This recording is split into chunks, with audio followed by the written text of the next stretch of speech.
नमस्कार, मैं हूं अमित पालित और आप देख रहे हैं इंडिया टीवी। गोली लगने के बाद व्हीलचेयर पर बैठकर अस्पताल के बेड पर इमरान खान को बांग्लादेश का इतिहास याद आ रहा है। बांग्लादेश में जिस तरह से पाकिस्तान की फौज ने ऑपरेशन सर्चलाइट चलाकर क्रूरता की हदें पार करते हुए चुने हुए नेता शेख मुजीबुर रहमान की हत्या कर दी थी, जिस तरह एक चुनी हुई सरकार को फौजी बूटों से कुचलकर रौंद दिया गया था, वो सारी बातें अब इमरान खान की जुबान पर लौट आई है। इमरान को लगता है कि आज के पाकिस्तान में ही नहीं हो, बल्कि जो 1971 में उस वक्त पूर्वी पाकिस्तान यानी कि जो आज का बांग्लादेश में जो है, वहां जो हुआ था, क्या वही यहां पर दोहराया जा रहा है आज के पाकिस्तान में। अस्पताल में व्हीलचेयर पर बैठकर इमरान ने पाकिस्तानी आवाम को जो संदेश दिया है, उनके देश के लिए एक और बंटवारे की घोषणा पत्र जैसा है। बांग्लादेश को याद करते हुए इमरान खान ने एक क्रिकेट सीरीज का भी जिक्र किया है, इतिहास का जिक्र किया है, फौजी अत्याचारों का जिक्र किया है, शेख मुजीबुर रहमान की हत्या का जिक्र किया है और 1971 को 2022 तक पहुंचा दिया है।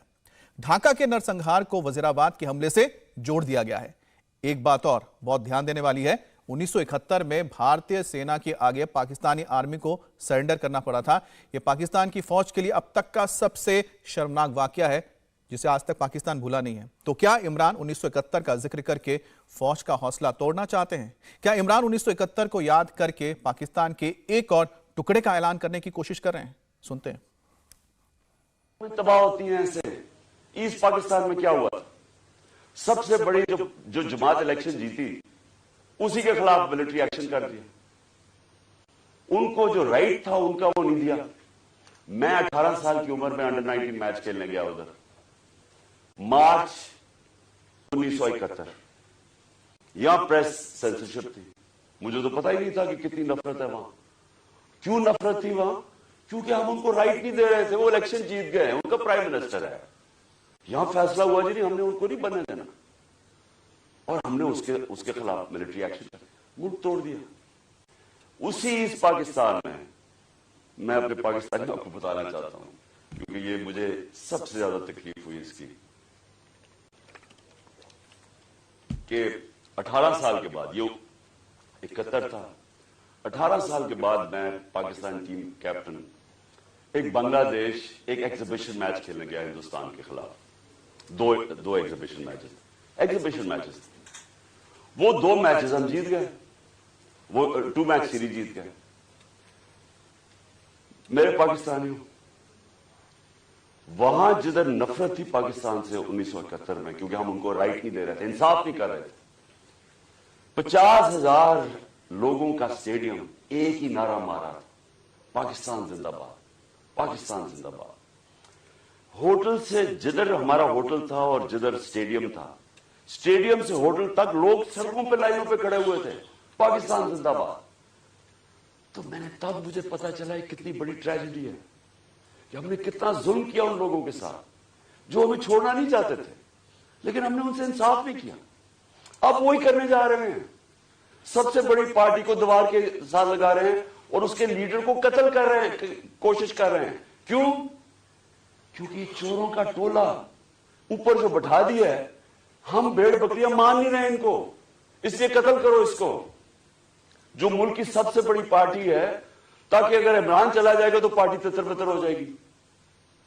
जो पार्टी फेडरेशन को इकट्ठा रख सकती है, वो तो सिर्फ तहरीक इंसाफ है। और आयुब मिर्जा। और इस वक्त देखिए हमारे साथ पाकिस्तान के साथ साथ कनाडा से भी हमारे मेहमान जुड़ गए। हमारे साथ इस वक्त तारिक फतेह साहब हैं, जो कि पाकिस्तानी मूल के पत्रकार हैं। हर कोई भारतीय उनसे तो वाकिफ है, पाकिस्तानी में बहुत मोहब्बत रखते हैं। उम्मीद करते हैं आज उनकी बातों से काफ़ी कुछ लोगों को। अच्छा, हमारे साथ और भी हमारे मेहमान जुड़ गए हैं। तो हमारे साथ इस वक्त तारिक फतेह साहब जुड़ गए हैं, हमारे साथ अमजद आयुब भी जुड़ गए हैं, साथ ही हमारे साथ राना अली जोहेब भी जुड़ गए हैं, साथ ही हमारे साथ आरिफ अब्बासी भी जुड़ गए हैं और हामिद खान भी हमारे साथ जुड़ चुके हैं। लेकिन सबसे इंपॉर्टेंट इस वक्त है आरिफ अब्बासी साहब, क्योंकि अभी इमरान साहब को आप सुन रहे थे। एक बात बताइए कि वो जो कह रहे हैं 1971 को 2022 में लाके उन्होंने जोड़ दिया है, और उन्होंने एक पैरेलल लाइन ड्रॉ कर दिया है कि अभी जो पाकिस्तान के हालात हैं वो हालात हैं जो ईस्ट पाकिस्तान, जो अभी बांग्लादेश है, वहां पर हुआ करता था। ये क्या मैसेज आपके लीडर ने दिया है, एक्स प्राइम मिनिस्टर ने क्या मैसेज दिया है? गुड आफ्टरनून आपकी तरफ से आपके तमाम देखने सुनने वालों को। देखिए, बिल्कुल 1971 में भी इक़्तिदार की हवस से ये सियासतदानों की आपस की लड़ाई ने हमें वो दिन दिखाया जो पाकिस्तान की तारीख का बदतरीन दिन है। हमारा मुल्क दो टुकड़े हुआ, अवाम को तकसीम किया गया। तो इमरान खान का ये कहना था कि हमें अवाम की राय को एहतराम करना चाहिए। इस टाइम जो था माफिया इक़्तिदार के साथ चिमटा हुआ, इनके साथ अवाम की ताकत नहीं है, अवाम इनकी नहीं है। पिछले इलेक्शन में 2 महीने में जितनी कौमी के इलेक्शन हुए उसमें इमरान खान ने अब सीटें जीती हैं और अवाम के लीडर है। इमरान खान समझते हैं कि अवाम की राय का एहतराम किया जाए और मौजूदा हुकूमत इलेक्शन में जाए साफ शफाफ और फिर जिसपे न सिर्फ पाकिस्तान के अवाम बल्कि आलमी बरादरी भी एतमाद करे, ऐसी की जरूरत है। इसका पाकिस्तान में जो लोग इक़्तिदार में मुसल्लत है बैनुल-अक़वामी साजिश के जरिए से आए हैं, उनके अवाम नफरत करते हैं। तो इस नफरत को खत्म करने के लिए मुल्क की यकजहती सलामती के लिए काम के लिए अच्छा, मुल्क के मसला ठीक करने के लिए इलेक्शन की जरूरत ठीक। है। यही इमरान खान की डिमांड है और ये हमारी जी ठीक है, आरिफ साहब आपने बताया, लेकिन हमारे साथ तारिक फतेह साहब भी जुड़े हैं। तारिक फतेह साहब बहुत अच्छी तरह समझा सकते हैं क्योंकि उन्होंने उस दौर का भी पाकिस्तान देखा था जब 1971 या उससे पहले के हालात थे, उसके बाद के भी हालात आपने देखे थे। तारिक साहब, इमरान खान की जो बयान को आपने सुना होगा, हम समझना चाहते हैं और शायद पाकिस्तान की अवाम भी समझना चाहती है कि आखिरकार वो मैसेज क्या देना चाह रहे हैं। पहले तो उनका झूठ में जरा आपको एक्सप्लेन कर दूं। जिस पाकिस्तान जिंदाबाद की भी बात कर रहे हैं कि ढाका में लग रहा था, ये वो मीरपुर का वो स्टेडियम है जहां के लोगों ने पाकिस्तान आर्मी के साथ कोलैबोरेट करके बंगला इंटेलेक्चुअल्स का आखिरी दिन मैसेकर किया था। मैं आपको ये भी बता दूं कि यही इमरान खान 1971 में he was fully in support of the Pakistan military.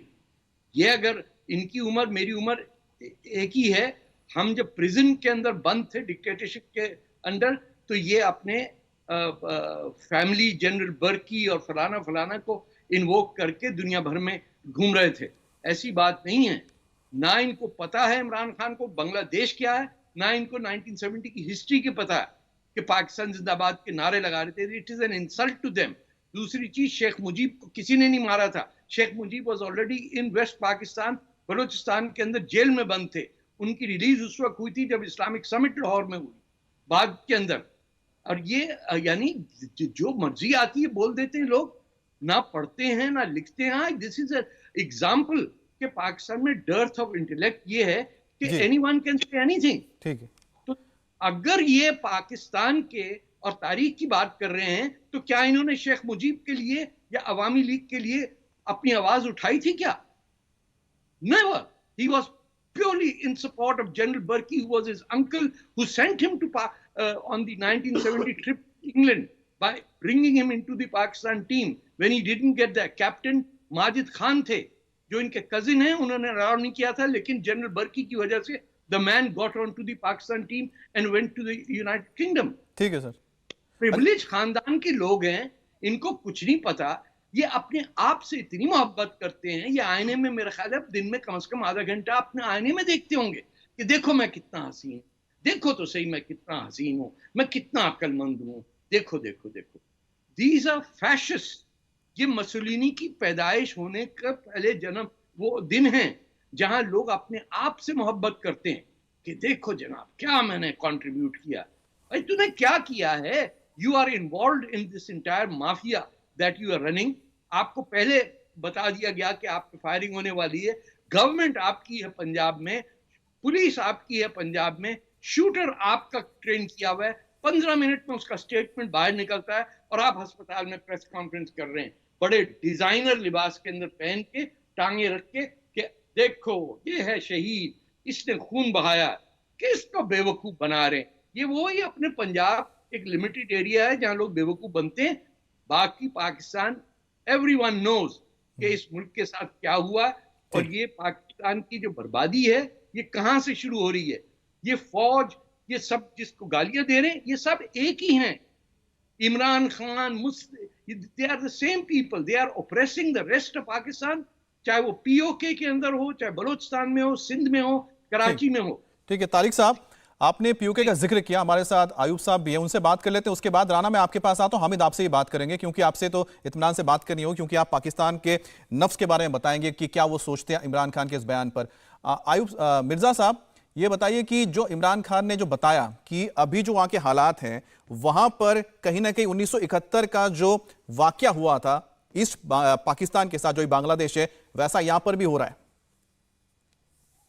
जी बहुत शुक्रिया। सबसे पहले तो मैं आपसे बड़ी मुअद्दबाना गुजारिश करूंगा, पोलाइट रिक्वेस्ट करूंगा कि ये जो मेरी जो ऊपर आपने मेरे पट्टी लगाई है पाकिस्तान के झंडे वाली, इसको अपने वीडियोग्राफिक वालों को कह के हटाएं, क्योंकि पाकिस्तान हमारा काबिज है, पाकिस्तान हम पे जुल्म कर रहा है, पाकिस्तान ने पीओजेके की रियासत के ऊपर कब्जा किया हुआ है और गिलगित बल्तिस्तान पे भी। तो प्लीज ये बहुत मेरे लिए इंसल्टिंग है कि मेरे सर के ऊपर जो है पाकिस्तान का झंडा लहरा रहा है। नंबर 2, आपकी बात, ये जो अमित भाई ये जो हो रहा है ना पाकिस्तान में, इमरान खान कहता है बांग्लादेश की सूरत हाल है, ये कोई आज से बांग्लादेश की सूरत हाल नहीं है। ये जो बलूचिस्तान में, पंजाब में जो इनके साथ हुआ तो उनको बांग्लादेश याद आ गया। जो ये कर रहे हैं वहां पे बलूचिस्तान में, वहां इनको बांग्लादेश बनता हुआ नजर नहीं आ रहा। जो ये खैबर पख्तूनख्वा में करते हैं, वहां जो वजीरिस्तान और वाना में जिस तरह इन्होंने पश्तूनों का कत्लेआम किया दहशतगर्दी खत्म करने के नाम पे, वहां इनको बांग्लादेश बनता हुआ नजर नहीं आ रहा। जहां पीओजेके में ये जो दहशतगर्दी है, इसके पीछे वर्दी है, वो नारे लगाता हुआ, ठाठे मारता हुआ मुजाहिरीन का समंदर इनको नजर नहीं आ रहा कि बांग्लादेश वहां बन रहा है। आज लाहौर में सड़क पर टैंक निकल आए रात को, तो इनको नजर आ रहा है कि बांग्लादेश बन रहा है। हमारे खिते पे चप्पे चप्पे पे पीओजेके और पीओजीबी में फौज का कब्जा है, जमीनों पर भी कब्जा है, इमारतों पर भी कब्जा है और फिजिकल प्रेजेंस भी है। हजारों की तादाद में पाकिस्तानी फौजी जो है वो इस वक्त पीओजेके और पीओजीबी में हमें अंगूठे के नीचे दबा के उन्होंने रखा हुआ है। मैं आपको एक छोटी सी मिसाल देता हूं, फिर आप प्रोग्राम को आगे चलाइए। देखें, 27 नवंबर को हमारे इलेक्शन हो रहे हैं पीओजेके में, लोकल बॉडीज के इलेक्शन के लिए। नंबर 1 तो इन्होंने ये किया है कि पाकिस्तानी फौज की जेर निगरानी इलेक्शन होंगे। नंबर 2, सबसे इंपॉर्टेंट जो चीज है वो ये है कि जब तक आप एक हलफनामा यानी ओथ पे साइन नहीं करते कि पाकिस्तानी कब्जे वाला जम्मू कश्मीर को पाकिस्तान में शामिल करने के आप सपोर्टर हैं, आप क्वालिफाई नहीं करते। दूसरा शर्त यह है कि आप आइडियोलॉजी ऑफ पाकिस्तान यानी 2 नेशन थ्योरी, यानी वो थ्योरी जो हिंदुओं के साथ नफरत की बुनियाद पे, कम्युनलिज्म की बुनियाद पे पाकिस्तान के को कायम करने की फाउंडेशन है, उसके ऊपर आप साइन नहीं करते कि आप उसको रिकग्नाइज करते हैं, आप लोकल बॉडीज में इलेक्शन नहीं ले सकते। तो इस वक्त राजनाथ सिंह ने और जो चनार कोर के कमांडर के बयानात हैं वो बड़े इंपॉर्टेंट हैं। ये वो वक्त है जब पाकिस्तान से पीओजेके को वापस लेने का वक्त आ गया है। और जैसे ईस्ट पाकिस्तान को पंजाबी फौज से भारत ने आजाद करवाया था, वो तो एक अलग मुल्क बना, लेकिन पीओजेके तो भारत का हिस्सा है। आज वक्त आ गया है कि भारत की सरकार संजीदगी के साथ पीओजेके और पीओजीबी को आजाद कराने के लिए आगे बढ़े, जो कि भारतीय टेरिटरीज है। जी थैंक यू। जी अच्छा, हारिफ साहब आपसे छोटा सा एक जवाब ले लूं, उसके बाद फिर हमारे दोनों दूसरे दोस्त हैं उनके पास भी जाएंगे, हामिद और राना भी है। आरिफ साहब ये बताइए कि जिस तरह से आप तारिक साहब ने बताया या फिर मिर्जा साहब ने हमको बताया, उनका तो ये कहना है कि इमरान खान जिसका जिक्र कर रहे हैं कि वहां पर हालात जो है 1971 वाले बांग्लादेश वाले, वही हालात तो आपने पहले पैदा करके रखे हुए हैं आपके जो इलाके बलूचिस्तान या फिर नॉर्थ वेस्ट जो फ्रंटियर पाकिस्तान है। और साथ ही उनका तो ये भी कहना है कि जिसका जिक्र आप कर रहे हैं, पंजाब में तो आपकी गवर्नमेंट थी, आपके सहयोगियों की गवर्नमेंट है, सारी चीजें आप लोगों ने सब चीजें प्लान करके रखी हुई है, फिर इमरान खान 1971 क्यों कर रहे हैं? हाँ देखें, तारिक साहब पता नहीं क्या कहना चाह रहे हैं। मुझे तो ये मेंटली अपसेट या मेंटली रिटायर्ड कोई पता लगता है। मेरा खुद ताल्लुक मुजफ्फराबाद से आजाद कश्मीर से, मैं पार्लियामेंटेरियन से हूँ, पंजाब असेंबली में, लेकिन मेरा ताल्लुक मुजफ्फराबाद से आजाद कश्मीर से आजाद कश्मीर से है। ये साहब जो कह रहे हैं, इस टाइम आजाद कश्मीर में सिंगल शख्स नहीं है जो मौजूदा हुकूमत पे, मौजूदा कॉन्स्टिट्यूशन है हमारा, इनके लोगों की वजह से मकबूजा कश्मीर में जुल्म होते हैं, ये किसी के टुकड़ों पे जुल्फिकार अली भुट्टो ने बनाया था 1974 में, इसको एक्ट 74 कहते हैं। हमारे पास तो कोई कॉन्स्टिट्यूशन नहीं है। लेकिन ये लोग आप जैसे जो कहते हैं, आप जैसे तो तनवीर इलियास भी है जो सहूलतकार है पाकिस्तानी फौज का। मतलब कि सरजमीन है जो इनकी माँ है, जिस तरह। और तारिक फतेह की मेहनती से अगर ये थोड़ी सी तारीख में 3 नस्लों से जो मुजीब था, शेख मुजीब, उसको बलूचिस्तान में कभी नहीं था। He was in a prison. इसको पता है वो तला साजिश केस में क्या बात कर रहे हैं? शेख मुजीब was not पता नहीं है killed. पाकिस्तान। अच्छा, आपकी आवाज सर दिक्कत आ रही है। आरिफ साहब जरा आपकी आवाज ठीक करते हैं। इमराना के पास चलते हैं, साथ में हमारे साथ अब्बास भी हैं, हामिद साहब भी है। अच्छा हामिद, एक बात बताइएगा कि जिस तरह से इमरान खान ने जो बयान दिया, बहुत क्लियर उन्होंने एक मैसेज दिया है कि जो 1971 में हालात थे बांग्लादेश में, जो अभी ईस्ट पाकिस्तान हुआ करता था, वही हालात इस वक्त पाकिस्तान में है। वो क्या मैसेज देना चाहते हैं? वो फौज को मैसेज है, एस्टैब्लिशमेंट को मैसेज है, और ये मैसेज तो एक ही चीज बताती है ना, जो हम और आप समझ रहे हैं, या आप कुछ और समझते बताइए। जी, बहुत शुक्रिया आमिर। पहले तो मेरी रिक्वेस्ट ये है कि मुझे पूरा टाइम दीजिएगा। नहीं, टाइम आपके पास है, बताइए। उसके बाद राना के पास जाएंगे। नॉर्मली मैंने कहा हुआ है कि ये हमारे एक मखबूतुल हवास शख्स हैं तारिक फतेह साहब, जो पेपर की उड़ाते रहे। नहीं, अच्छा हामिद साहब देखिए, बात हो रही है इमरान खान की, सुनिए। इमरान खान ने एक बात बताई, ठीक है, ठीक है, नहीं पॉलिटिकल आंसर ही ले रहे हैं, नहीं मिलेगी आपको। ठीक है। आयुब साहब, तारिक साहब, मैं बात कर रहा हूं, हामिद साहब बात करेंगे। हामिद साहब, बात ये हो रही है कि इमरान खान ने एक बहुत क्लियर मैसेज दिया है। अच्छा, हामिद साहब का वीडियो अब ठीक नहीं है, तो हम चलते राना के पास। राना, जो सवाल मैंने हामिद साहब से पूछा था, बहुत सिंपल सा सवाल है। 1971 को 2022 के साथ पैरेलल करके बता रहे हैं, क्या मतलब, मैसेज क्या है? एस्टैब्लिशमेंट को, फौज को क्या मैसेज देना चाहते हैं? बहुत शुक्रिया आपका अमित, और मुझे उम्मीद है कि जिस तरह ये हामिद साहब छोड़ के चले गए हैं, इस तरह मुझे भी ये नहीं करना पड़ेगा कि आपका शो छोड़ना पड़ेगा। नहीं, गए नहीं है, उनका लिंक टूट गया, वापस आ जाएंगे। आपके साथ साथ आपके जितने भी पैनलिस्ट हैं, हमने उनकी बात बड़े अच्छे तरीके से सुनी है, और उम्मीद है कि आप हमारी भी बात सुनेंगे। देखिए, इमरान खान साहब ने जो बयान दिया है, वो इस वक्त जिस कंडीशन से मुराद ये है कि उन पर हमला किया गया। ठीक है, अपनी बात रखें। मेरी आवाज आ रही है आपको? हाँ, आपकी आवाज आ रही है राना, बोलिए आप। जी जी जी, मैं गुजारिश ये कर रहा हूं कि जिस टाइम पे उन्होंने ये बयान अपना दिया है, मतलब जिस हालात में कि उन पर एक असैसिनेशन अटेम्प्ट हुआ, तो इस हालत में कोई भी बंदा, वो तो इमरान खान है, मेरे जैसा या आप जैसा या कोई भी एक नॉर्मल इंसान भी इस तरह की सिचुएशन से गुजरेगा, तो वो भी इस तरह के बयान जो हैं वो देने शुरू कर देगा, क्योंकि उसको सच्चाई का इल्म नहीं है ना, उसे पता नहीं है कि हकीकत है क्या।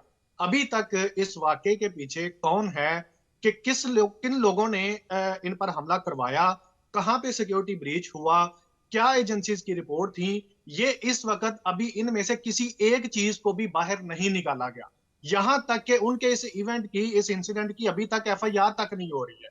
तो उनका ये जो बयान है कि जी बांग्लादेश बन जाएगा, ये बन जाएगा, वो बन जाएगा, देखें शेख मुजीब का जिसका उन्होंने जिक्र किया, उनके पीछे जितने लोग थे, उनके पीछे लब्बैक कहने वाले थे। बदकिस्मती से इमरान खान के साथ जो पार्टी के लोग हैं, वो नजरियाती कारकुन हैं, सिर्फ उनके साथ जो पार्लिमानी लोग हैं, वो दूसरी पार्टी से उठ के आए हुए लोग हैं। क्या उनका भी नजरिया यही है?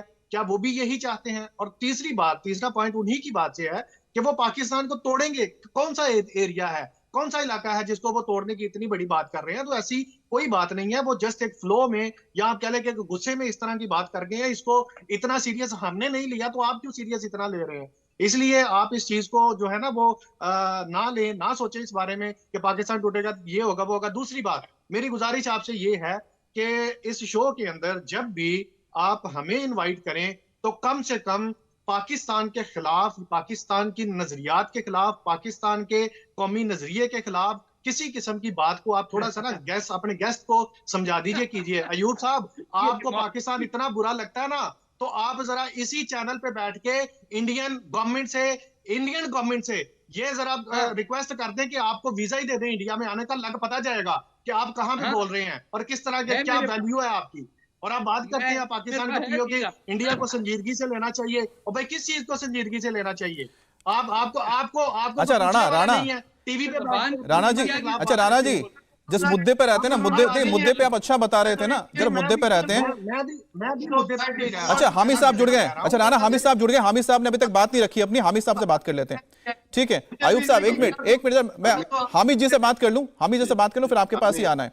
अच्छा हामिद साहब, अच्छा मुद्दे पे बात करते हैं ना, बोलने देंगे? नहीं आप बिल्कुल बोलिए, बस आप लेकिन मुद्दे पर रहिए, उसको नहीं तो आप ले जाएंगे किसी और मुद्दे पे। मैं कैसे रहूं जब ये पागल के दो बच्चे जो अच्छा फिर से आप देखिए पर्सनल अटैक क्यों करने जा रहे हैं हामिद साहब?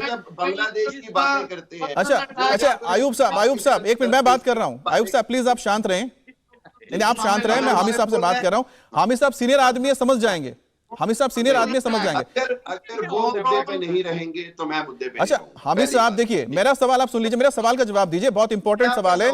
देखिए पाकिस्तान के एक्स प्राइम मिनिस्टर, हामिद साहब पाकिस्तान के एक्स प्राइम मिनिस्टर जब ये कहते हैं हालात 1971 वाले हैं 2022 में, ये तो खतरे की घंटी है ना, वो आपकी आवाम सोच रही होगी ना इसको लेकर। मैं इसका जवाब बाद में दूंगा, पहले मैं उनकी बात का जवाब दूंगा जहां पे आपने उनको आधा घंटा दिया। नहीं आधा घंटा नहीं दिया हामिद साहब, वक्त निकल जाएगा, इस पे बात रखते हैं। ठीक है, आप क्लॉक लगा के टाइम देखा करें। ठीक है, बात यह है कि ऐसे शख्स को आप बिठा लेते हैं जिसकी उम्र के बंदों को, जिसके हालत को ऐसा है कि दोनों को हॉस्पिटल। अच्छा आयुब साहब एक बार आप चुप हो जाए तो मैं इनको बोलूं। हामिद साहब देखिए, हामिद साहब अरे उम्र का लिहाज कर लीजिए ना, उनके उम्र का लिहाज कर लीजिए, लेकिन जो आवाम आपकी सोच रही है उस पर तो बात कीजिए। मैं तो रिक्वेस्ट करता हूं मुझे ना बुलाया करें जब ये नहीं। अच्छा हामिद साहब वो चुप रहेंगे, हामिद साहब अपनी बात रख लीजिए, क्योंकि देखिए आपकी आवाम ये जानना चाहती है। आपने ट्विटर पे देखा होगा ना क्या चल रहा है अभी, ट्विटर पे सोशल मीडिया पे लोग क्या पूछ रहे हैं, आखिरकार इमरान खान क्या मैसेज दे रहे हैं, आवाम आपकी वहां पर सोच रही है। मैं आपको दो लफ्ज़ ही बताता हूँ। इमरान खान बड़ी अच्छी बात कर रहे हैं। इमरान खान क्या कर रहे हैं? इमरान खान सिर्फ जिंदा कौमें जो होती हैं वो अपने माजी से सीखती हैं। ठीक है, बांग्लादेश में हमसे गलती हुई थोड़ी बहुत, ठीक है, उसके बाद इंदिरा गांधी ने और सारी जो इंडिया है उसने उस अपॉर्चुनिटी से फायदा उठाया और उसके पाकिस्तान के खिलाफ पूरी एक साजिश घड़ी गई। ठीक हो गया। अब पाकिस्तान में हम ये समझते हैं कि इंडिया या दूसरे जो दुश्मन ममालिक हैं वो अगेन उसी हरकत का मुजाहिरा करेंगे। ये जो आप राजनाथ के बयानात की बात कर रहे हैं, ये जो आप सेक्टर कमांडर के जी पाकिस्तानी कश्मीर पे ये क्यों बातें कर रहे हैं? क्योंकि आपको ये लग रहा है कि यार पाकिस्तान अंदर से इस वक्त परेशान है या इस वक्त अपने मसाइल में उलझा हुआ है। अरे यार हम ये सब बातें समझते हैं। हमारा इमरान खान हो या जनरल बाजवा हो या कोई भी हो, हम सब मुहिब्बे वतन पाकिस्तानी हैं। पहली बात ये याद रखिए, हम में से कोई गद्दार नहीं है। जैसे ये दो किराए के गद्दार या टट्टू आपने बिठाए होते हैं, हम में से कोई गद्दार नहीं है। एक बात। दूसरी बात ये है, अच्छा तारिक साहब आयुब साहब आपको भी मौका मिलेगा बोलने का। एक बार हामिद साहब अपनी बात रख लें, आप भी जरा सुन लें, उनको सुन लीजिए, बस पेशेंस रख के सुन लीजिए। अच्छा हामिद साहब अपनी बात पूरी कर ले। दूसरी बात ये है कि अभी जिस तरह हमारे कश्मीर से मुजफ्फराबाद से थे, उन्होंने बड़ी अच्छी बात की। उन्होंने कहा एक भी कश्मीरी ऐसा नहीं है जो किसी नाइटमेयर में भी सोचे कि भारत पाकिस्तान से बेहतर मुल्क के साथ जुड़ने के लिए। Not in a nightmare. देखें खुद फारूक अब्दुल्ला, उमर अब्दुल्ला, फारूक अब्दुल्ला ने कहा कि हम चाइना के साथ जाते तो बेहतर है as compared to India. Pakistan के साथ आगे करें बात। अच्छा हामिद साहब बात पूरी कर लें। अच्छा दूसरी बात ये है कि बात हकीकत की है कि पाकिस्तान के पॉलिटिकल क्राइसिस। अरे यार अच्छा राणा साहब जरा हामिद साहब बोल रहे हैं, उनको बोलने दीजिए ना, बीच में मत बोलिए ना। आप पाकिस्तानी हो ही नहीं। अच्छा हम अरे राणा साहब आप चुप रहिए एक मिनट, जरा हामिद साहब को बात पूरी कर लेने दीजिए ना, आपसे बात करनी है उसके बाद। हाँ, मैं सिर्फ ये कहता हूँ कि देखें इमरान खान जो बात कर रहे हैं वो पाकिस्तान की बेहतरी की है। पाकिस्तान के इदारे जो बात करेंगे वो भी पाकिस्तान की बेहतरी की है। एक घर में रहने वाले दो लोगों के दरमियान इख्तिलाफ हो जाता है। ये दो पॉलिटिकल पार्टीज हैं, यहाँ पर एक एस्टेब्लिशमेंट है, यहाँ पर एक हुकूमत है। So let them decide their own political matters. हमें कोई प्रॉब्लम नहीं है। ठीक है, हम पाकिस्तान के रहने वाले अपने मसाइल खुद हल कर लेंगे। ये जो अगर इंडिया या कोई भी ये समझता है कि वो इस मौके से फायदा उठाकर पाकिस्तान पर कोई लाइन ऑफ कंट्रोल क्रॉस करके कब्जा करने की कोशिश करेगा, ये इंतहाई गलत सोच है, इसका उनको नुकसान होगा। ठीक है, ओके हामिद साहब। अच्छा, तारिक फतेह साहब एक बात बताइए, जो बात हामिद साहब ने कही, राणा ने भी कही है कि उनका ये कहना है कि इमरान खान ने जो बात बोली है 1971 को 2022 से जोड़ी है। आयुब साहब आपके पास भी आ रहा हूं, आपसे भी जवाब लूंगे। एक मिनट शांत हो जाइए, जरा तारिक साहब से बात कर ले, फिर आपके पास आते हैं। इनका तो ये कहना है कि ये उन्होंने जो बात बोली है, शायद उनका मेंटल स्टेटस अभी ठीक नहीं है, समझ नहीं पा रहे, इसलिए बोल दिया है। आपको लगता है कि जो इमरान खान ने बात कही है बहुत क्लियर मैसेज है कि अगर मुझे सत्ता नहीं मिली तो फिर मुझे वो करना पड़ेगा जो 1971 में हुआ था ईस्ट पाकिस्तान में? क्या ये मैसेज देना चाह रहे हैं? नहीं, उन्होंने ऐसी बात नहीं कही हमें। अच्छा हामिद साहब, जरा एक बार उनसे पूछ लेते हैं, तारिक साहब का व्यू ले लेते हैं, आपके पास आते हैं। आप ये समझिए कि इसका नाम इम द डिम ऐसे ही नहीं पढ़ा हुआ। This man has never red a book in his life. इस बंदे को ये नहीं पता कि 1948 मार्च के अंदर पाकिस्तान फौजों ने आजाद बलूचिस्तान पे कब्जा किया था। They don't know this. इनका कसूर नहीं है, इनके यहाँ कुछ नहीं पढ़ाया जाता। इनके यहाँ 500 किताब बिक जाए तो बेस्ट सेलर कहलाती है। ये वो वहां लाइनें सारी जिंदगी बोलते रहते हैं। दूसरी इन्होंने एक स्क्रिप्ट रखा है, वही इन्होंने, इनकी अपनी जो जबान है वो भी इन्होंने अपने दुश्मन से ली है। कोई बात करने का मजा है, शर्मिंदा कौन है? बात करने का मजा है। Very disappointing. ए भाई खामोश हो जा भैया, कहीं और। अरे साहब, आप एक ही रामलीला सुनाते रहेंगे तो मैं कैसे सुनूंगा? जाओ, चले जाओ, ये आ गया। नहीं तारिक साहब, देखिए दोनों ही मेहमान हैं, आप किसी और को नहीं बोल सकते ना कि वो चले जाएं। नहीं हामिद साहब नहीं हामिद साहब, आप उतने देखिए, आप उतने रेस्पेक्टेड है जितने तारिक साहब हमारे लिए रेस्पेक्टेड है। इनका काम ये है सिर्फ ये। ठीक है, तो देखिए अभी तक जो बात हुई है यहाँ पर, देखिए हामिद साहब शायद नाराज होकर हमसे बात करने की कोशिश करेंगे, लेकिन एक बात जो बिल्कुल क्लियर होकर सामने आ रही है कि इमरान खान ने बताया कि 1971 में जो हुआ था ईस्ट पाकिस्तान में और 2022 में इस वक्त जो हो रहा है उसको उन्होंने पैरेलली ड्रॉ किया है। लेकिन अभी तक जो मेहमानों से बात हुई है, इनमें से कुछ लोग मानते हैं कि इमरान खान जो कह रहे हैं उनकी बातों को सीरियसली नहीं लेना चाहिए।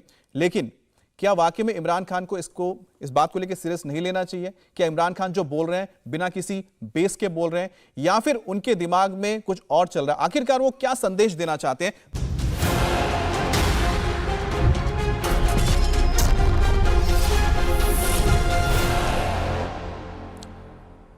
तो मुकाबला में बात हो रही है कि आखिरकार इमरान खान ने क्या मैसेज दिया अपने बयान से, जब उन्होंने कहा कि पाकिस्तान में जो अभी हालात है, 2022 के जो हालात है वही हालात है जो 1971 में ईस्ट पाकिस्तान में थे, जिसके बाद बांग्लादेश बना और वो एक बड़ा हिस्सा पाकिस्तान का अलग हो गया। तारिक साहब, एक बात जरा क्लियरली बताइएगा, आप हिस्ट्री मत जाइए, लेकिन अभी के कॉन्टेक्स्ट में बताइए, क्या इमरान खान की ये सोच है कि अगर उन्हें सत्ता नहीं मिलती है, अगर इलेक्शंस नहीं होते हैं, क्या वो उस एक्सटेंट तक जा सकते हैं जो 1971 में हुआ था बांग्लादेश में? किस एक्सटेंट, किस पाकिस्तान के इलाके को वो अलग करेंगे? ये देखिए ना, 1970 का अगर आप एग्जाम्पल दे रहे हैं तो बंगाल में शेख मुजीब को पूरी पाकिस्तान की इलेक्शन में मेजॉरिटी थी, और ये आपके पाकिस्तानी पंजाबियों ने कह दिया कि हम पावर नहीं देंगे बंगाली को। Okay, that is how it unfolded. अब इमरान खान क्या कह रहे हैं? क्या मुझे पावर नहीं दिया तो 1970 हो जाएगा? यानी what province is he saying will break away from Pakistan? I'm not trying to be negative about him. ये वाकई हिम द डिम है। He cannot make 2 and 2 4. आप मुझे बताइए, is he suggesting कि सिंध अलग हो जाएगा पाकिस्तान से, या पंजाब अलग हो जाएगा पाकिस्तान से? ये क्या कंपैरिजन है? एप्पल्स एंड ऑरेंजेस की बात कर रहे हैं। या तो ये होते जैसे सो कॉल्ड आजाद कश्मीर में हमारे डॉक्टर साहब कह रहे हैं कि हम अलग होना चाहते हैं, या पख्तूनख्वा में या बलूचिस्तान में आजाद की जंग।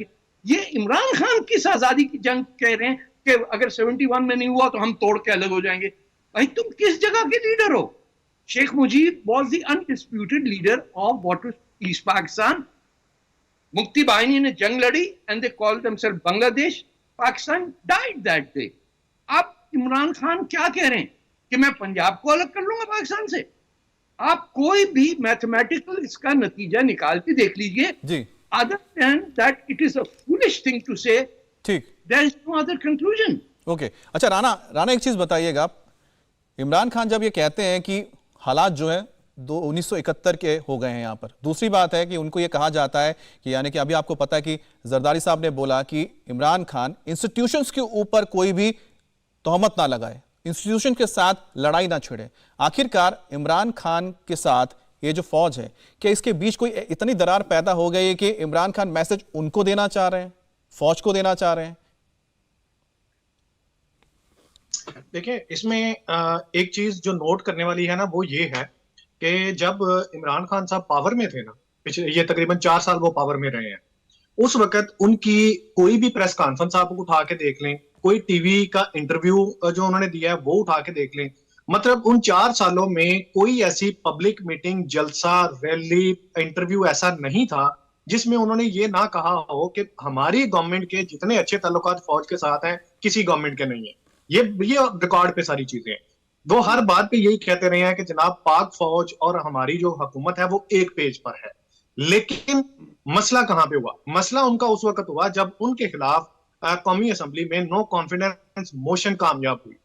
जब नो कॉन्फिडेंस मोशन सक्सेसफुल हुई, उनको घर भेजा गया, तो बेसिकली वो अपनी सीट से जो पीएमशिप उन्होंने गंवाई है उसको वो बर्दाश्त नहीं कर पा रहे हैं, जिसके कॉन्सिक्वेंसेस हम आज तक भुगत रहे हैं। हम क्या बल्कि पूरा पाकिस्तान भुगत रहा है। तो इसलिए जो नफरत है ना, उनको ये लगता है कहीं ना कहीं पे कि मुझे निकाला गया है फौज की मदद से, अमेरिका की मदद से। कहा अमेरिका ने, ऑर्डर अमेरिका ने किया, जबकि मेरे जो असेंबली मेंबर्स हैं उनको थ्रेड किया, उनको मतलब कि मेरे खिलाफ खड़ा किया फौज ने। इस वजह से वो उस दिन से पाक फौज के खिलाफ है और वो इस अदारे के खिलाफ बातें भी करते हैं, उनके खिलाफ बयानात भी देते हैं, जिसमें अभी तक उनके किसी एक बयान की भी कहीं पे कोई सच्चाई जो है वो साबित नहीं हो सकी है। कहीं पे भी कोई एक सबूत जो है वो सामने नहीं ला पाए हैं। तो इसलिए हमें ये लगता है कि ये जो नफरत इमरान खान के दिल में अदारों के खिलाफ है, ये बेसिकली इस चीज की नफरत है कि मुझे क्यों निकाला। मतलब वो स्टेटमेंट जो नवाज शरीफ को जब हुकूमत से निकाला था, तो वो पूरे जीटी रोड को कहते हुए आए थे कि मुझे क्यों निकाला। आज उस चीज पे इमरान खान बैठे हैं, जबकि सारे मामला जो है सारा मामला पावर का है, कुर्सी का है, पावर और कुर्सी का मामला है। ठीक है, आरिफ साहब एक बात बताइए, इमरान खान जब ये कहते हैं कि देखिए, बात तो मजाक पे तो उन्हें बोली नहीं होगी ना कि 1971 जैसे हालात बन गए हैं, उनका मैसेज क्या दे रहे हैं, उसके बाद क्या कॉन्सिक्वेंसेस हो सकते हैं। दूसरी बात यह है कि जब वो कहते हैं कि मुझे पता था कि मेरे खिलाफ ऐसा चल रहा है, साजिश चल रही है, मेरे पर हमला होगा, जब उनको पता था कि उनके खिलाफ कौन साजिश कर रहा है, उनके ऊपर हमला हो सकता है, फिर वो बाहर निकले क्यों? फिर उन्होंने पहले क्यों नहीं बोला मेरे पर हमला हो सकता है, मुझे एक्स्ट्रा सिक्योरिटी चाहिए? कौन मना कर देता? पंजाब प्रोविंस में आपके ही सहयोगी सरकार है, वहां पर आपके ही आपके ही मतलब कि फ्रेंडली लीडर्स हैं वहां पर जिनकी सरकार है, तो फिर ऐसा किया क्यों? क्या बताना चाहते थे? सवाल उठ रहे हैं ना आपके ऊपर। देखिए, एक चीज तो मैं यहाँ क्लियर कर दूं, जहां तक पाकिस्तान की सलामती, इस्तेमाल, दिफा का ताल्लुक है, उस पर पूरी कौम इदारे एक पे, हम पहले पाकिस्तानी हैं और उसके बाद हमारी कोई सियासी जमात या सियासी नजरिया है। पाकिस्तान के लिए कोई हमारे दरमियान नहीं है, ना इदारा, न पॉलिटिकल पार्टी। उसके बाद जो आपने कहा कि इमरान खान के बारे में हमें पता था, और ये मीटिंग में इमरान खान ने कहा था कि जांच करता है साजिश, वो साजिशें कौमी कागजे भी मुलव्वस है। क्या हमारे जो अपोजिट है वो इमरान खान के दुश्मन है। तो ये सियासी लड़ाई है जैसे बाकी मुल्कों में होती है, लेकिन जहां तक किसी को ये गलतफहमी है कि हम पाकिस्तान के पाकिस्तान के दिफा, पाकिस्तान की सलामती, पाकिस्तान की खेती, तो उसका मतलब ये जो बैठे हैं, तारिक वती साहब बैठे हैं, इनकी सर आपकी आवाज बहुत क्लियर नहीं आ रही है, मैं माफी चाहूंगा आरिफ साहब, आपकी आवाज बहुत क्लियर नहीं है, थोड़ी अपनी आपका जो ऑडियो एक बार टेस्ट ठीक कर लेते हैं। अमजद साहब एक बात बताइए कि जिस तरह से सभी ने बताया, खासतौर पे राणा ने बहुत अच्छी तरह चीजें बताई कि इमरान खान जब ये कहते हैं कि जो हालात हैं बांग्लादेश जैसे बन रहे हैं, मैसेज सबको पता है कि किसकी तरफ जा रहा है। जो जिक्र उन्होंने किया था कि मुझे सत्ता चाहिए, मुझे कुर्सी चाहिए और इस कुर्सी के लिए मैं किस हद तक जाना चाहता हूं, आप जानते हैं, आप बताएं कि वहां पर इस तरह के हालात हो सकते हैं, या फिर वहां की फौज क्या इस तरह की है जो इमरान खान के साथ जा सकती है? क्योंकि इस वक्त फौज इमरान के साथ नहीं जा सकती, क्योंकि बिना फौज के इमरान खान वो कर नहीं सकते जो सोच रहे हैं या जो बोल रहे हैं। जी देखिए, राणा साहब ने बहुत अच्छा तज्जिया पेश किया है और बड़ा रियलिटी बेस्ड तज्जिया पेश किया है। बात यह है कि इसमें तो कोई शक नहीं है अब कि इमरान खान को एक so called in house democratic coup करके इक्तदार से बाहर निकाला गया है। ये military engineered vote of no confidence था और एक अनइलेक्टेड बंदे को मतलब अनइलेक्टेड है ना, ये उस तरह से इनको प्राइम मिनिस्टर इलेक्ट तो नहीं किया, शहबाज शरीफ को बनाया गया। तो वो इमरान खान को भी पता है, फौज को भी पता है, पीडीएम को भी पता है, सबको पता है, हमें भी पता है, आपको भी पता है। अब मसला ये है कि शायद इमरान खान इतने गुस्से में ना होते अगर वो इलेक्शन में हार जाते या जनरल इलेक्शन में वो इतनी सीटें लेकर प्राइम मिनिस्टर ना बन पाते। उनमें गुस्सा ये है कि जो जनरल बाजवा जिसने और फैज हमीद ने मिलके डीजीआईएसआई ने इनको उस मकाम तक पहुंचाया, वो उन्होंने इसके नीचे पांव के नीचे से कालीन खींच ली है। इसीलिए ये बाजवा को और डीजीआईएसआई को धमकियां और उनको गालियां और उनको मलाइन करता है। अब मसला ये है कि ये जो इस्लामाबाद में काउंटर इंटेलिजेंस आईएसआई में जो काउंटर इंटेलिजेंस के डीजी हैं जो नए आए हैं, ये general Faisal, lieutenant major general Faisal, ये वो हैं जिनका रास्ता major general lieutenant general Faiz Hamid DG ISI ने रोका हुआ था। इनकी प्रमोशन नहीं होने दे रही थी। He was a brigadier. जब वो हटे, ये ब्रिगेडियर बने, इनकी वहां तैनाती हुई है। और ये जो अब ये बाजवा के बड़े कॉन्फिडेंट हैं, तो इनको ये टास्क दिया गया है कि इस्लामाबाद में जो लॉन्ग मार्च है इसके असरात को भी रोका जाए और इसको आने से भी रोका जाए इमरान खान को। ये जो इमरान खान पे सो कॉल्ड असैसिनेशन अटेम्प्ट है, ये असैसिनेशन अटेम्प्ट नहीं है, ये वार्निंग अटेम्प्ट है। और ये properly engineered by the ISI, by the approval of general Bajwa and under the जो ऑर्केस्ट्रेट करवाया है, जो इसको इंप्लीमेंट किया है, वो 30 कोर के कमांडर जो है लेफ्टिनेंट जनरल मोहम्मद आमिर, ये उन्होंने इसको इंजीनियर किया है, गुजरांवाला में जो बैठे हुए हैं। तो ये आप कहना कि इमरान खान ने अपने ऊपर खुद फायरिंग करवाई है या जो किया, ये ठीक है कॉन्स्पिरेसी थ्योरीज, लेकिन मेरे पास तो इनसाइड इंफॉर्मेशन है। क्योंकि जो जबरी रिटायर्ड फौजी हैं, कई जबरी रिटायर्ड फौजियों के आईएसआई के अंदर आज भी लिंक्स मौजूद हैं और उनके हमारे साथ राब्ते हैं। वो हमें एक एक पल की खबर देते हैं। मेरे पास पाकिस्तान आर्मी की पूरी फॉर्मेशन की लिस्ट है, कहां कहां फौज डिप्लॉय है, इनका प्लान क्या है, क्या नहीं है, इनकी चार जो टायर लॉजिस्टिक, हर चीज मेरे पास मौजूद है। मतलब अगर मेरे पास फौज हो तो मैं इस वक्त पाकिस्तान पे अटैक करूं तो मैं पाकिस्तानी फौज को चित कर सकता हूं 48 घंटे में। इतनी इंफॉर्मेशन, इनसाइड इंफॉर्मेशन हमें और दूसरे जर्नलिस्टों को भी। राना मुस्कुरा रहे हैं आपकी बात पे, ठीक है। अच्छा ठीक है राना, एक बात बताइए कि ठीक है आप उस बात को छोड़ दीजिए जो उन्होंने लास्ट में बोला, लेकिन उन्होंने पहली जो चीजें बताई हैं जिसका जिक्र तो खुद इमरान खान भी कर ही रहे हैं ना कि उनको पता है कि उनके खिलाफ किसने किया है। लेकिन एक बात बताइए, अगर इमरान खान सोच रहे हैं, क्या फौज का जो प्रोजेक्ट इमरान खान तो फेल हो गया, इसी वजह से अब इमरान के साथ फौज की बिल्कुल टक्कर हो गई है? दूसरा, क्योंकि जिस तरह से आईएसपीआर के खिलाफ उनके नेता खुलकर ट्वीट कर रहे हैं, सारी चीजें कर रहे हैं, क्या फौज का भी कोई तबका है जो इमरान खान भी कहते हैं कि मेरे भी कुछ बहुत सारे लोग हैं जो मेरे करीबी हैं? इमरान खान अगर कोई ऐसा कदम उठाते हैं, क्या लगता है कि आपके मुल्क में बंटवारा हो सकता है जिसका संदेश या मैसेज इमरान खान दे रहे हैं? नहीं अमित, ऐसा बिल्कुल भी नहीं है, ऐसा कुछ भी नहीं है। जो बंटवारे की आप बात कर रहे हैं ना, बंटवारा तो नहीं, मैं नहीं कर रहा हूं, इमरान खान कर रहे हैं। देखिए इमरान खान ने मैसेज दिया, मैंने नहीं किया है। मैं उसी तरफ आ रहा हूं ना। देखिए मैसेज इमरान खान ने दिया, मैसेज उसने पाकिस्तान को दिया, मैसेज उसने पाकिस्तानी लोगों के दिया, लेकिन हम चर्चा आपके टीवी पे बैठ के कर रहे हैं ना, हिंदुस्तानी टीवी। हम पड़ोसी है ना, हमें सोचना पड़ेगा क्योंकि पड़ोसी है हम। मैं उसी तरफ आ रहा हूँ ना, मैं उसी तरफ आ रहा हूँ। देखें इसमें कोई शक नहीं है कि वो 4 साल तक प्राइम मिनिस्टर रहे। देखें कोई भी मुल्क का पीएम है, जब वो एज अ प्राइम मिनिस्टर है तो सारे मुल्क के अदारे बशमूल फौज उसके अंदर होते हैं। और एक एजेंसी हमारे यहाँ पाकिस्तान में ऐसी होती है कि जो डायरेक्ट सिर्फ प्राइम मिनिस्टर को जवाब भी होती है, वो किसी दूसरे अदारे को जवाब नहीं होती है, जिसको हम इंटेलिजेंस ब्यूरो कहते हैं, आईबी कहते हैं जिसको। अब और आईबी और एमआई और जितने भी इंटेलिजेंस एजेंसीज हैं, इनके आपस में कोऑर्डिनेशन भी होती है, इनके सारे मामला होते हैं। तो लिहाजा ये उनकी बात हमें माननी पड़ेगी कि बीइंग अ पीएम, जब वो प्राइम मिनिस्टर थे तो उनके जो कुछ लोग ऐसे होते हैं इदारों के अंदर जो प्राइम मिनिस्टर को या उनको बजाते खुद उनमें एंटर करने पड़ते हैं, जिनको ना चाहते हुए भी प्रमोशंस देनी पड़ती हैं, उनको फेवर करना पड़ता है ताकि उनके खिलाफ अगर कोई कॉन्स्पिरेसी कहीं पे होती है तो वो उनको खबर कर सके।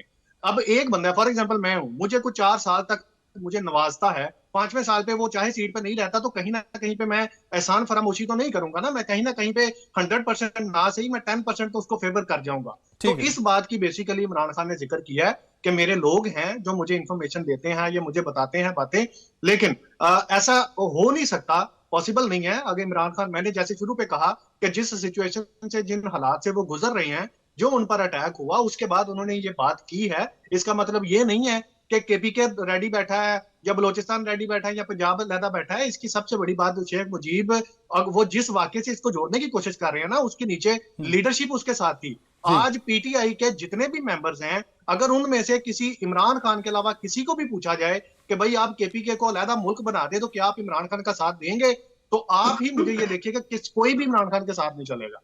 क्यों? बजाते खुद इमरान खान भी नहीं ये स्टेप उठाएगा, लेकिन बात यह है कि वो कर गए हैं, वो उस फ्लो के अंदर बातें कर गए हैं, वो गुस्से में कर गए हैं, जैसे भी कर गए हैं, लेकिन इसका मतलब ये हरगिज नहीं है कि जनाब इमरान खान साहब जो है वो मुल्क को तोड़ने की बात कर रहे हैं। मुल्क तोड़ेंगे कहां से तोड़ेंगे? रही बात फौज की, सिर्फ एक छोटा सा, मैं 30 सेकंड के अंदर अपनी बात कंप्लीट करूंगा।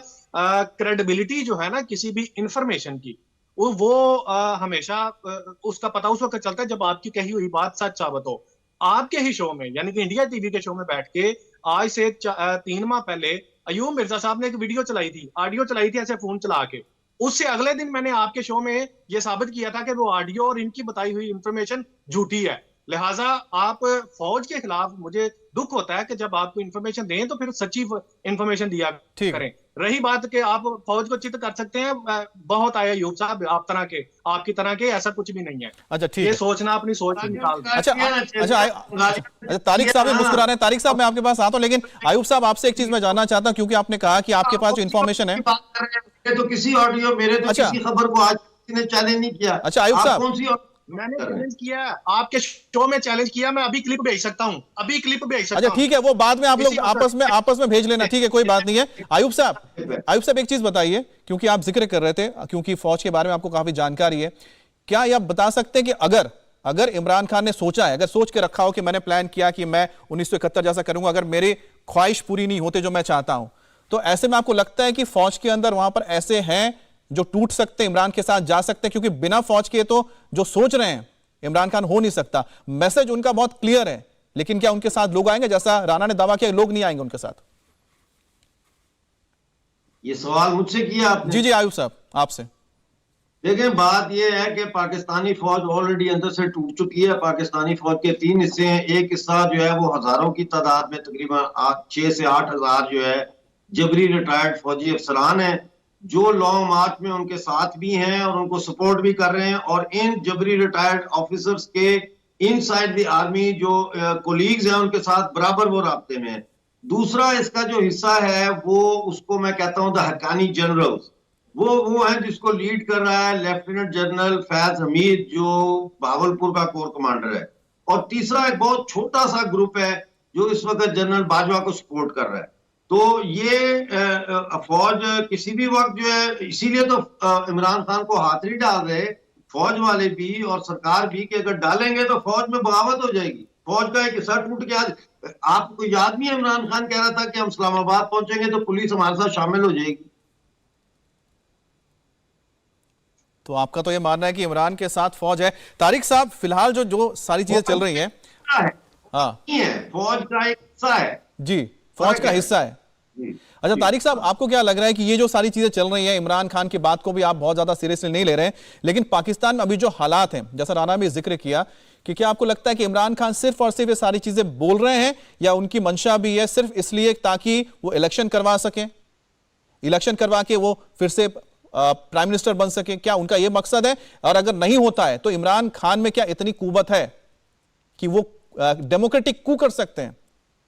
डेमोक्रेटिक कू, देखिए इट गोज विदाउट सेइंग कि ये बहुत पॉपुलर पॉलिटिशियन है पाकिस्तान में, इससे कोई डिनाइल नहीं है। आप इनकी सड़कों पे परफॉर्मेंस देख लीजिए, कहीं पे भी है। अब मसला सारा ये है कि जो वो मुंह से बात करते हैं और जो एक्शन है उसमें तजाद बड़ा आ जाता है।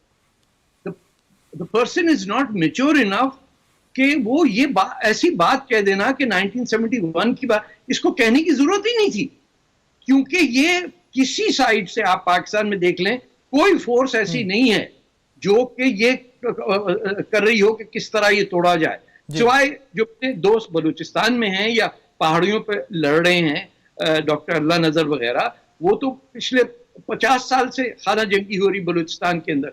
लेकिन आप ये सोचिए कि जहां पे 10-15 मिनट के अंदर एक आदमी आके खुद ऐलान कर देता है कि जी मैंने इसलिए मारा है, इट शोज कि there is a segment of the establishment जिन्होंने बंदा भी तैयार करके रखा हुआ था। ठीक, नथिंग विल वर्क। ये कहना भी गलत है कि Imran Khan is not a popular politician. अगर फ्री एंड फेयर इलेक्शन हो, I would not be surprised if he gets elected. ठीक है सर, लेकिन है कि कौन करने देगा फ्री एंड फेयर इलेक्शन वहां पे? देयर आर मल्टीपल फोर्सेस जिसको आइडेंटिफाई नहीं आप कर सकते। ठीक है सर, मैं छोटा सा जवाब अब इनसे भी ले लेता हूं, अमजद साहब से भी, और उसके बाद मैं राणा के पास जाऊंगा। आयुब साहब, जाते जाते आप बताइए, आपको क्या लग रहा है कि इमरान खान ने जो बात कही है, आपको लगता है कि आने वाले वक्त में इमरान को अगर कुर्सी नहीं मिले तो इमरान वो करके दिखाएंगे? भाई देखिए, आज उन्होंने फिर कॉल दी हुई है, आज शाम को असद उमर ने कॉल दी है कि पूरे मुल्क में मुजाहरे किए जाएंगे। तो थोड़ा ये कन्फ्रंटेशनल मूड में है, और इस मसला ये है कि अब अवाम जो है स्पॉन्टेनियस हो गई है। अब वो इमरान खान रोकना भी चाहे तो ये बोतल जिन में नहीं जाएगा, क्योंकि देखिए ना, टैंकों पे चढ़ गए पाकिस्तानी कोर कमांडरों के घरों का घेराव कर रहे हैं, और पीछे रह गया पाकिस्तान आर्मी के पास। कोर कमांडर घर से बाहर नहीं निकल सकता, तो वो कमांड क्या करेगा अपनी फौज की? लाहौर में इनको टैंक निकालने पड़ गए, और लाहौरियों के सामने टैंक आ जाए, ओए होए होए, उससे बड़ा तो खतरा ही कोई नहीं है। लाहौरी बर्दाश्त करेंगे इस चीज को? कभी भी नहीं। चलिए, तो जिन बोतल से बाहर आ चुका है राणा, जिन बोतल से बाहर आ चुका है, आप तो ये मानने को तैयार नहीं है, लेकिन आप क्योंकि हालात को समझ रहे हैं, क्या वाकई में हालात आप जो बता रहे हैं वो हैं, या फिर जो अभी आयुब साहब बोल रहे थे या जो तस्वीरें हम देख रहे थे वो सच्चाई है, और इमरान खान ने क्या वाकई में जिन को बोतल से बाहर निकाल दिया जिसे अब अंदर नहीं भेजा जा सकता? एक छोटी सी मैं करेक्शन कर दूं अयूब साहब की। अभी मैंने पहले ये कहा ना कि इंफॉर्मेशन वही होती है जो क्रेडिबल हो। इन्होंने कहा जी लोग टैंकों के ऊपर चढ़ गए हैं। जो तस्वीर आप दिखा रहे हैं, या जो इधर वीडियो एक वायरल हुई है, वो टैंक की नहीं है, वो इस्लामाबाद पुलिस की बख्तरबंद गाड़ी है। एक चीज तो ये जरा कंफर्म कर ले, इसको करेक्ट की है। दूसरी बात, वो पेशावर दूसरी बात यार, राणा साहब प्लीज, भाईजान हम इधर बैठे हैं, जाने दें। मैं कह रहा हूँ आपको, आप फिर वही बात करने जा रहे हैं। आप भी उधर ही बैठे हैं। अच्छा ठीक है आयुब साहब आप मान ही नहीं इस बात को। आप फौज से जरा फौज को अपने दिमाग से निकाल लेना। अच्छा राणा, दूसरी बात आपने ये की है जी दूसरी बात आपने जल्दी पूरी मैं उसका आपको अभी भी यही बता रहा हूँ कि हालात जो आप कह रहे हैं ना कि इमरान खान ने जो कहा वैसे हालात बन जाएंगे, ऐसा पॉसिबल ही नहीं है, पॉसिबल ही नहीं है। चलिए, आपका कहना है कि पॉसिबल नहीं है, आयुब साहब का कहना है कि अब जिन बोतल से जो बाहर आ गया अंदर नहीं जा सकता। तारिक साहब भी ये मानते हैं कि जो इमरान खान है वो पूरा फिक्स मैच खेल रहे हैं, मैच फिक्स्ड है, जो आपको दिख रहा है वो पहले से लिखी हुई एक स्क्रिप्ट है। लेकिन बहरहाल आपको बता दें, पाकिस्तान में जो अभी हालात हैं वो कुल मिलाकर इस तरह से है कि एक तरफ आइडियोलॉजी इमरान खान की चल रही है और दूसरी तरफ ऑपोजिशन की चल रही है। फौज किसके साथ है ये एक बहुत बड़ा क्वेश्चन मार्क है, क्योंकि आगे वही डिसाइड करेंगे। बहुत बहुत शुक्रिया आप सभी का। इंडिया टीवी हर वक्त हर जगह डाउनलोड करने के लिए सर्च करें India TV news Google play store या ऐप स्टोर पर।